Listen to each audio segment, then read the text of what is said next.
Hey everyone, welcome back to my channel. So I'm doing a voiceover for this because my nose is still really blocked.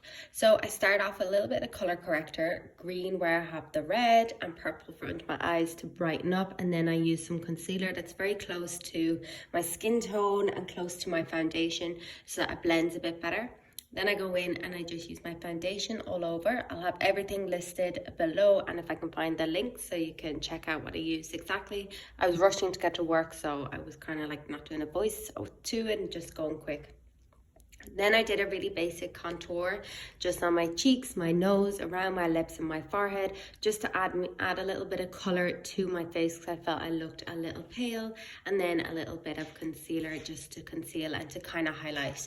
And then I just blended that all in with a brush first. I always use a brush and then I go in with a sponge. My favorite sponge right now is the Juno sponge. Also, I think I'm lisping at the moment, and I think it's just because my teeth are still getting used to the Invisalign, so I'm trying to get used to them. So then I went in with some concealer. It's actually a W7 one. I got really cheaply and I absolutely love it. It blends in, you can see like it goes on so smooth. I absolutely love it. Sorry for the dirty mirror.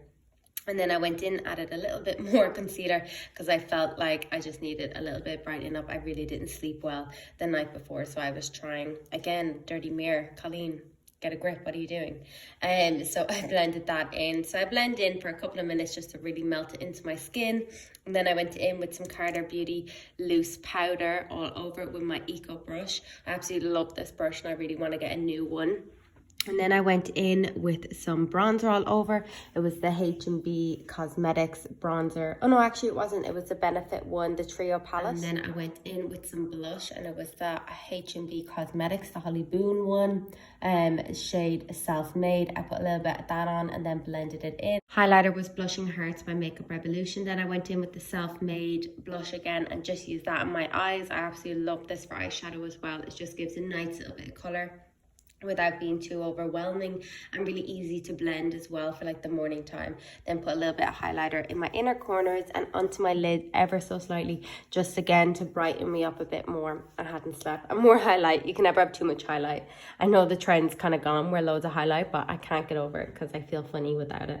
And then I went in with Anastasia Beverly Hills brow pomade on my brows, and I use that because I think when it gets to the stage when I really need my brows done, I can't use my MAC pencil that I love just because it just doesn't do enough for me. And then I went in with some Rimmel Mascara, the one that was viral all over TikTok. I'm running really low on mascaras at the moment, so I need to top up. But that was basically it. And then I just put on a little bit of lipstick and some lip gloss, and that was all I did for work. I hope this helped you. This literally took me about 15 minutes to do. If you want a longer, in-depth version of this, let me know. But thank you for watching, and I'll see you soon.